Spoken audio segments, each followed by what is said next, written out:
Genoa City just erupted with shocking twists no one saw coming. Lauren finally had enough and walked out on Michael after uncovering a devastating lie that could change everything between them. As the fallout explodes, Kyle takes a bold stand, threatening Audra in a dangerous showdown that could alter alliances forever. But the biggest question of all still lingers. After all the scheming and chaos, did Audra secretly get exactly what she wanted? Loyalties are breaking, secrets are spilling, and relationships are on the line. This battle isn't over, and the next move could leave Genoa City reeling. Welcome to Celebrity Gossip 24 Hours, where the drama unfolds and the stories captivate. Join us as we delve into the intriguing world of Young and the Restless, revealing the untold tales and hidden truths behind the headlines. Lauren walks out on Michael after exposing his lie, and Kyle threatens Audra. Wednesday, October 1st, 2025. Today on The Young and the Restless, Victor signs onto Jack's plan. Lauren asks a favor of Nikki, and Audra realizes she succeeded. In Victor's office, Michael updates his former boss on his falling out with Kane, who wants a yes man. He insists the game is afoot, and it's their move. Baldwin is stunned to see Jack walk in. Jack explains that a common enemy has taken precedence over their rivalry. Victor sniffs that he hasn't yet agreed to becoming allies. Jack suggests he consult his advisor Michael. It's made clear that Victor still doesn't trust Baldwin or Jack. The two men work to convince the Newman that working together is the right answer in this moment. Jack reports that Jill is coming into town tomorrow. He's sure she'll help them with Kane. Michael and Victor remind him how fond she is of Kane.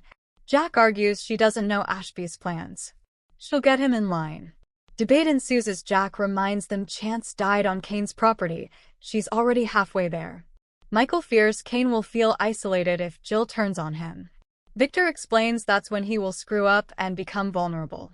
Surprised, Jack asks the mustache if he's come around to the idea of teaming up. Will Kyle make things far worse?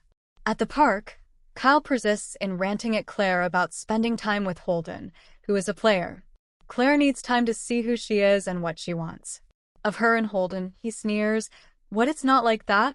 She snaps, "It's none of your business what it's like," she retorts. This finally shuts him up. They resume arguing, and Kyle condescends to Claire by suggesting she's falling into a trap set by the charming and smooth Holden. Claire insists it's not a romantic escapade and makes a dig about him and Audra in France. Kyle fumes. This is about revenge. "Well done, Claire," he applauds. Victor would be so proud. Claire accuses her ex of trying to make her feel bad about doing something she wants to do, you think. Kyle denies it, prompting Claire to go over her childhood for the umpteenth time. She declares that Holden is her friend, and she's going off to live her life and learn something about herself. Kyle inanely asks, "Why can't you do that with me?" Claire says she has to experience real life away from him. As things escalate, Audra happens along and watches as Claire lashes out about Kyle lying to her about his time in France. He's being a hypocrite and needs to let her be. Kyle hollers about her being alone with another guy who is pretending to be her friend. Claire accuses him of being jealous. This is about his ego. Kyle reminds Claire that she's naive, and asks if Holden told her he's interested in her. Claire smirks. "Do you have any idea how you sound right now?" Kyle screams, "Why are you being so blind?" Claire lets him know how much damage he's done today, and stalks off. Audra sidles up to Kyle, smirking. What will Lauren ask Nikki? At Crimson Lights, Lauren tells Nikki she needs her help. Has Victor brought Michael back in? Is that why my husband is suddenly working for Kane? They go over the estrangement between Michael and Victor, and Kane offering Baldwin a job. Lauren's sure Ashby wants her husband to take the fall for him. Nikki asks why she thinks Victor is involved. Lauren says Michael denied it, but she knows he was lying. Nikki admits they may have found an excuse to reunite. They go over how brutal Victor is to Michael, and Nikki likens the Baldwin to a third son, claiming he's the same way with Adam and Nick. Changing the temperature, Lauren fumes that Nikki is as guilty as Victor as if she just turns a blind eye and lets this all happen. Nikki stares at her pal in shock. Lauren reminds Nikki that Michael walked away from Victor because he was tired of his viciousness toward Jack. Nikki protests. She's begged Victor to get past his hatred for the abbot. She cannot change his mind. Is she supposed to leave him? She loves the man the same way Lauren does Michael. Invoking the D word from Bold and Beautiful, Nikki declares those two stubborn men are their destiny. Lauren cries that she's just so tired and asks Nikki to find out what's going on for her. Will Victor align with Jack? At Victor's office, Michael speculates that Kane's AI may be all talk. Jack and Victor manage to agree that they can't take that risk. The mustache grunts that they'll see how things go when Jill arrives. Jack and Michael marvel that he's signaling an alliance. Later, when Nikki arrives, Victor tells her, "You just missed Jack Abbott." She learns that Jill will arrive tomorrow. Nikki tells her husband that she ran into Lauren, who is concerned about Michael working for Kane. Victor correctly guesses that Fenmore is actually worried that Michael's back with him. Nikki asks if it's true. Victor plays dumb with Nikki, who declares that he's impossible, kisses him, and trots off. Next, Victor takes a call from Jack, wondering if he got cold feet due to Michael's concerns. The Newman assures him everything is on track and disconnects. The final scenes. At Society, Michael meets up with Lauren and wonders about the twinkle in her eye. His wife insists it's just love. As they move on to small talk about wedding gowns, she steps away to take a call from Nikki, who says Victor's stonewalling her, but she feels Lauren is right and something is going on between Michael and Victor. Lauren rejoins her husband and confronts him. "Once again, you've lied to me." Michael admits he spoke to Victor again, but insists it doesn't matter because Kane fired him. Lauren forces him to confess that if Kane hadn't let him go, he'd once again be working for Victor. She hisses, "This never ends," and storms out. At Crimson Lights, Claire replays the scene with Kyle in the park in her head, tears up and spills her coffee. At the park, Kyle tells Audra to keep walking. Audra taunts that she can't leave him in misery. It wouldn't be nice.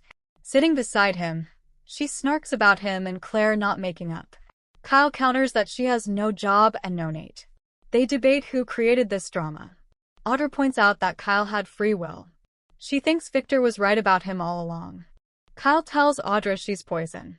She needles that he's obsessed with her, reminding him he couldn't stop kissing her. Kyle rants about this illusion she has that she's irresistible. He, Nate, and Holden have had her and moved on. Audra smiles.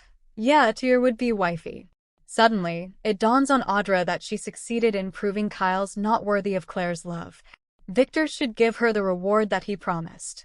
Kyle, looming over her, warns that if she tries to profit off the damage she caused, he'll stop at nothing to take her down. She'll wish she'd never met him. Today's next update. Did Audra win after all on Young and the Restless? Audra gloated after overhearing Kyle and Claire's post-split conversation. Audra didn't hold back on her feelings about Claire and Kyle's relationship on the Young and the Restless. She felt that she had won this fight. But did she really? Claire moved on. Claire broke up with Kyle, and he's angry about it. The two argued about it at Chancellor Park. Kyle asked Claire if it had something to do with Holden, whom she's grown close to. However, Claire maintained that she's never made decisions for herself. She needs to figure out who she is since she's been brainwashed and groomed for much of her life. Meanwhile, Audra walked into the park and overheard their conversation. She looked delighted with herself as she realized something. Did Audra succeed? Audra is on cloud 9 because her seduction plot worked after all. She kissed Kyle and Nice, and Claire can't trust him. So, now she's running off to Los Angeles with Holden. After Claire left, Audra walked over to a jilted Kyle, who sat on the park bench. She couldn't stop smiling. She was glad that his girlfriend finally dumped him. This suggests that Victor was right about Kyle all along. It didn't take long for Audra to bring up their kiss in Nice. She could tell there was still chemistry between them, especially when he couldn't resist her. And lo and behold, she was able to break up Kyle and Claire. Audra joked that Kyle should put it in writing to ensure she receives funding from Victor. She won after all. Her plan worked. But Kyle didn't want to hear about it. It just took several months to make it happen. So, does this mean that Audra should get Vibrante? What does this mean for her? Will she make her move on Kyle now that he's newly single? For more of the latest updates and behind-the-scenes secrets from Young and the Restless, make sure to hit subscribe and ring that bell. Stay in the know with every new release.